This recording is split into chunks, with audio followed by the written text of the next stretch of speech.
மின்சாரம் தயாரிப்பதற்காகவே யுரேனியத்தை செறிவூட்டுகிறோம். அணுகுண்டு தயாரிப்பது ஈரானின் நோக்கமல்ல. ஒருவேளை அணுகுண்டு தயாரிக்க முடிவெடுத்தால் அமெரிக்காவால் ஒன்றும் செய்துவிட முடியாது. ஈரான் சுப்ரீம் தலைவர் அதிரடி அறிவிப்பு. வம்பு சண்டைக்கு ஈரான் போகாது, ஆனால் எங்களை தாக்கினால் பதிலடி என்பது மிக தீர்க்கமானதாகவும் உறுதியாகவும் இருக்கும் என ஈரானின் சுப்ரீம் தலைவர் ஆயத்துல்லா கொமேனி எச்சரிக்கை விடுத்துள்ளார். அமெரிக்க அதிபர் டொனால்ட் ட்ரம்ப் ஈரானுக்கு அனுப்பிய கடிதத்தில் தங்களது நிபந்தனைகளை ஏற்றுக்கொள்ளாவிட்டால் ஈரான் மீது தாக்குதல் நடத்தப்படும் என குறிப்பிட்டுள்ளதாக கொமேனி தெரிவித்துள்ளார். இது ஒரு விவேகமற்ற மிரட்டல் என்று கொமேனி கூறியுள்ளார். ஈரான் பல்கலைக்கழக மாணவர்களின் இஃப்தார் நிகழ்ச்சியில் பேசிய கொமேனி ஈரான் திருப்பி தாக்கும் வல்லமை படைத்தது என்று கூறியுள்ளார்.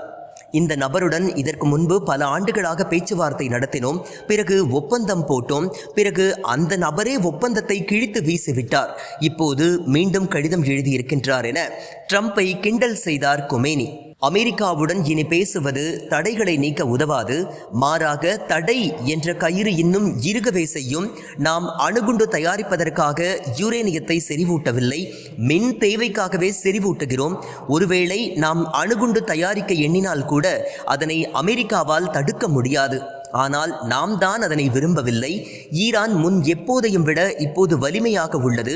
எதிரிகள் நாம் பலவீனமாக இருப்பதாக நினைக்கின்றனர். கடந்த வருடம் நம்மிடம் இல்லாத ஆயுதங்கள் தற்போது நம்மிடம் உள்ளன. ஈரானின் அதிபர் இப்ராஹிம் ரைசி, ஹிஸ்புல்லா தலைவர் ஹசன் நஸ்ருல்லா, ஹமாஸ் தலைவர்கள் இஸ்மாயில் ஹனியே, முகமது டெய்ஃப், யஹ்யா சின்வர் ஆகியோரின் மறைவு ஈடு செய்ய முடியாத இழப்பு, நமக்கு பெரும் பின்னடைவு. என்றாலும் நாம் தொடர்ந்து போராளி குழுக்களை பலப்படுத்தி வருகின்றோம். அதில் முன்னேற்றம் ஏற்பட்டுள்ளது என்று பேசியுள்ளார்.